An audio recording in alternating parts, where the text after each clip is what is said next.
Amal hajru fil kalam fa innahu haram illa li udrin.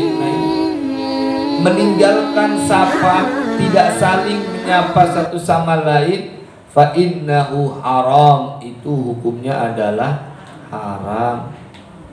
Tidak sapa satu sama, tidak dibenarkan ketika ada cekcok dalam rumah tangga, tidak saling sapa satu sama lain antara suami dan juga istri, karena itu hukumnya adalah haram. Kemudian wa qala sallallahu alaihi wasallam, ini ada sabda lagi dari Nabi Muhammad sallallahu alaihi wasallam, ayyuma rajulin, lelaki manapun, tazawwaja imra'atan ala ma qalla minal mahri aw kasra, yang telah menikahi seorang wanita, baik itu maharnya sedikit atau banyak, laisa fi nafsihi ay qalbihi ay yu'addiya ilaiha haqqa, di dalam hatinya seorang suami ada niatan tidak mau membayar maharnya, tidak mau memberikan haknya seorang istri yang berbentuk mahar. Khada'aha, sang suami mengkhianati istrinya, famata, kemudian suami ini mati, walam yu'addi ilaiha haqqa, dan belum membayarkan mahar kepada istrinya, laqiyallahu yaumal qiyamah wa huwa zanin ay asim, maka kelak pada hari kiamat dia bertemu dengan Allah dalam keadaan berdosa.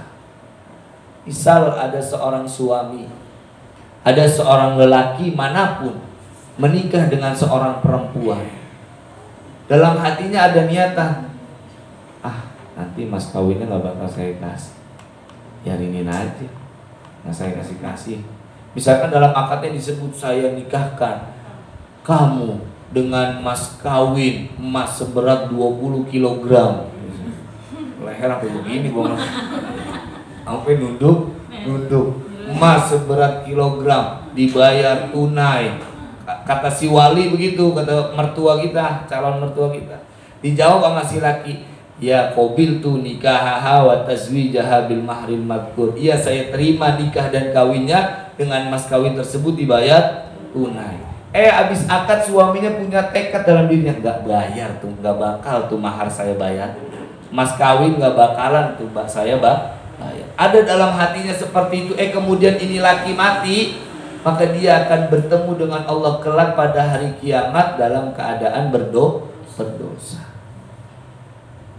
Kenapa? Karena itu haknya seorang istri untuk mendapatkan mas kawin, mendapatkan mahar. Wa qala sallallahu alaihi wasallam, dan juga hadis dari Nabi Muhammad sallallahu alaihi wasallam, inna min akmalil mu'minina imanan ahsanahum khuluqan bi fi'lil fadail wa tarkir radail. Ini Nabi bersabda, paling sempurnanya keimanan seorang mukmin, apa tolak ukurnya? Paling baiknya mereka akhlaknya kepada keluarga mereka. Jadi itu tanda kesempurnaan iman, diukur dengan apa? Baiknya orang kepada keluarga, kepada istrinya baik, kepada anaknya baik, kepada sanak familinya baik. Maka ini tanda orang yang sempurna keimanannya. Dia tinggalkan seluruh perbuatan keji dan dia lakukan segala perbuatan yang diutamakan. Maka ini adalah orang yang imannya sudah sempurna. Wa alqafahum ay arfaqahum wa abarrahum bi ahli ay min nisaihi wa auladihi wa aqaribihi. Orang yang paling lembut, ya, paling ramah dan paling halus, wa abarrahum, dan paling baik bi ahli, dengan keluarga mereka. Yang dimaksud keluarga siapa? Nisa, istri, anak, dan kerabat. Itu tanda kesempurnaan iman seseorang. Ketika dia ramah kepada istri dan anak dan juga kerabatnya, ketika dia lembut kepada istri, anak dan kerabatnya, ketika dia berbuat baik untuk istri, anak dan keluarganya. Orang yang seperti ini berarti orang yang telah sempurna keimanannya. Wa qala sallallahu alaihi wasallam. Ini ada sabda lagi dari Nabi Muhammad sallallahu alaihi wasallam. Banyak Nabi ngajarin tentang kekeluargaan. Sudah banyak kita dengar. Di antaranya tadi kasih bini pakaian, kasih bini makan, jangan pukul wajah, dan jangan memperdengarkan kata yang tidak disukai oleh sang istri. Dan juga lelaki menjadi orang yang berdosa ketika dalam dirinya ada niatan tidak mau membayar mas kawin. Juga keimanan seseorang itu diukur dengan seberapa lembut, seberapa ramah, dan seberapa halus, dan seberapa baiknya dia pada istri, anak, dan juga kerabatnya. Dan sekarang ada sabda lagi dari Nabi Muhammad SAW. Khairukum li ahli ay halailihi wa banihi wa aqaribihi wa ana khairukum li ahli. Sebaik-baiknya kalian adalah sebaik-baiknya kalian kepada keluarga kalian. Orang yang paling baik di antara kalian adalah orang yang paling baik kepada keluarganya, baik kepada istri, anak atau kerabat. Dan Nabi bilang wa ana khairukum li ahli. Saya yang paling baik kepada keluarga. Jadi siapa yang kita mau jadikan contoh dalam membina keluarga adalah sosok baginda Nabi Muhammad sallallahu alaihi wasallam. Waruwiya. Nah ini kita banyak membaca hadis pada saat ini. Anin Nabi alaihi salatu wassalam, dari Nabi Muhammad sallallahu alaihi wasallam, annahu qala, bahwasanya beliau bersabda, man sabara ala su'i khuluqim ra'atihi, barang siapa ada suami yang mau sabar terhadap buruknya akhlak seorang istri, aqahullahu minal ajri misla ma aqa Ayyub alaihi salam ala bala'ih, maka Allah akan memberi ganjaran kepada orang tersebut sama dengan apa yang telah Allah berikan kepada Nabi Ayub alaihi salam ketika Nabi Ayub ditimpa musibah.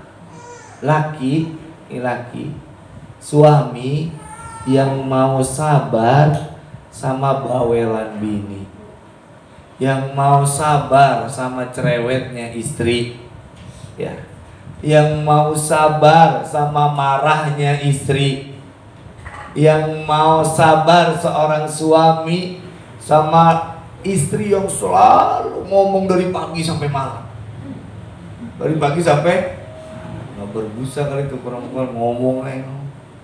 Maka kata Nabi, suami yang mau bersabar dengan buruknya akhlak seorang istri akan Allah berikan seperti pahala yang pernah Allah berikan kepada Nabi Ayub alaihi salam. Jadi sabarin aja. Ya Bang Haji Rizky, sabarin aja. Sabar.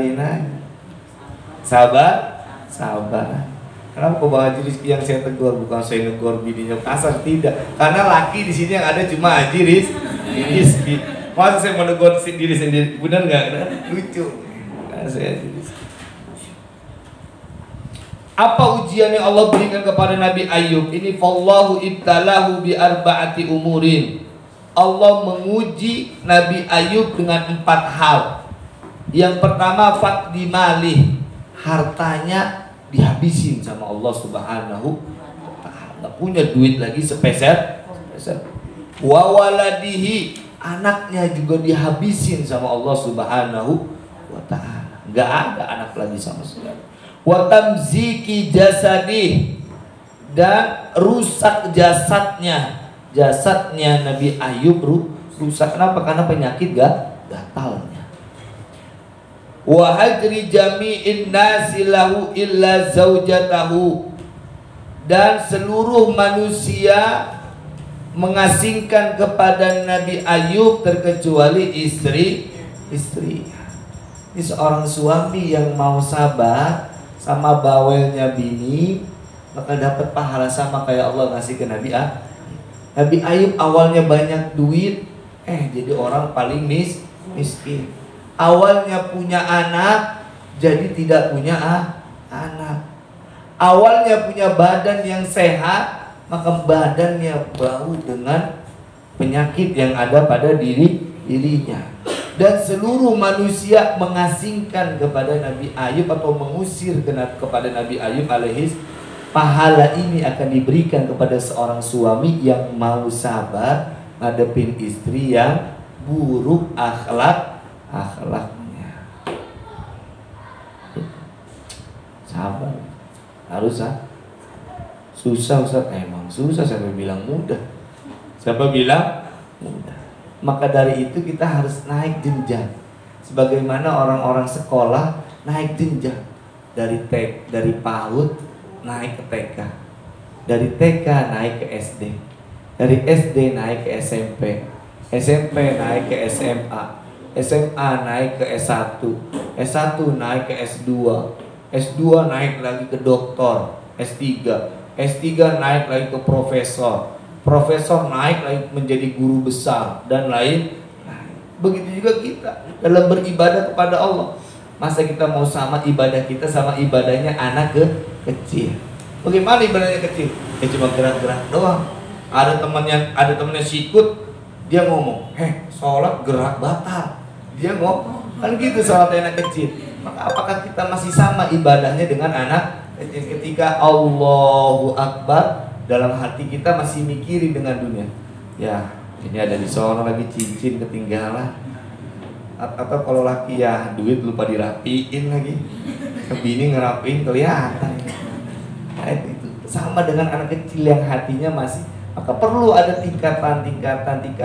Sebagaimana pelajaran SD tidak mungkin sama dengan pelajaran TK, begitu juga SMP pelajarannya tidak akan sama dengan pelajaran SD dan pasti akan selalu lebih sulit. Dan begitu juga ketika kita ingin naik tingkatan menjadi hamba yang lebih baik, pasti akan merasakan ujian yang akan lebih berat. Ini hari ini kita baca satu kitab saja ya. Karena kalau dalam satu pertemuan 2 kitab terlalu banyak yang dibaca, materi yang diterima. Kana lahu min asnafil mali wallahu a'lam bissawab. Semoga apa yang kita pelajari pada hari ini menjadi ilmu yang manfaat barokah. Kita besok pada 2 pekan yang akan datang akan membahas cerita Nabi Ayub alaihis salam. Bagaimana perjalanan Nabi Ayub yang diuji oleh Allah Subhanahu wa ta'ala. Ya. Singkat cerita, jadi syaitan ini iri melihat Nabi Ayub yang selalu bersyukur dan selalu bersabar kepada Allah Subhanahu. Akhirnya malaikat iri, ya Allah izinin saya buat ngegoda Nabi Ayub alaihis salam. Saya mau goda hartanya, saya mau goda anaknya, saya mau goda jasad tubuhnya, dan saya akan goda dia di hadapan seluruh manusia. Bagaimana kisah lebih detailnya? Insya Allah di 2 pertemuan yang akan datang akan kita bahas. Mungkin dari ibu-ibu ada yang ingin bertanya. Kalau misalnya kita tidur misal gitu ya tidur sama anak kayak dia kapan tidur sama anak nggak apa-apa, tapi nggak marah ya? Oh nggak apa-apa, nggak apa-apa. Bulan. Itu nggak apa-apa, nggak jadi masalah kalau ini. Nggak apa-apa. Bukan sebagai bentuk nusyus atau membangkangnya seorang istri ketika tidak tidur bersama dengan seorang suami itu tidak. Terkecuali suaminya ngomong, "Mah, tidur harus sama saya." Ya. Terus emaknya nggak mau. Nah, itu baru disebut dengan nusyus. Tapi kalau udah kesepakatan berdua, ya udah mah, daripada ntar saya tidur nendang anak, mending saya bisa aja dah. Nah, itu nggak apa-apa, nggak jadi masalah. Pak Ustadz mau tanya, Pak Ustadz. Iya, mari Ibu. Kalau suami istri, Pak, kita lupa istri itu tidurnya belakangin suami, gimana, bisa apa enggak? Oh itu juga tidak jadi masalah. Tidak jadi masalah. Membelakangi seorang suami dalam yang penting tadi selalu saling tatap menatap mata tatapi nih. Ini binik ini laki kita nih atau binik tatapi nih gitu. Karena Allah akan menurunkan pandangan rahmat kepada seorang dan juga tangannya gandeng begini. Ya, tangannya digandeng ini. Kenapa? Biar dosanya habis, bercucuran, berjatuhan. Ada lagi mungkin dari yang lain. Ini dari yang masih bujang-bujang ini ada yang mau bertanya.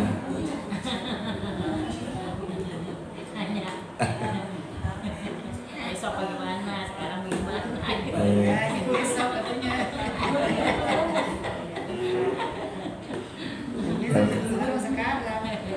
Kita cukupkan kalau memang sudah tidak ada lagi yang bertanya. Dan untuk pertemuan besok kita akan membaca kitab yang ini, At-Tadhkirah Al-Hadramiyah, tentang fikih yang berkenaan dengan seorang perempuan. Kurang lebihnya dari kami mohon maaf. Wassalamualaikum warahmatullahi wabarakatuh.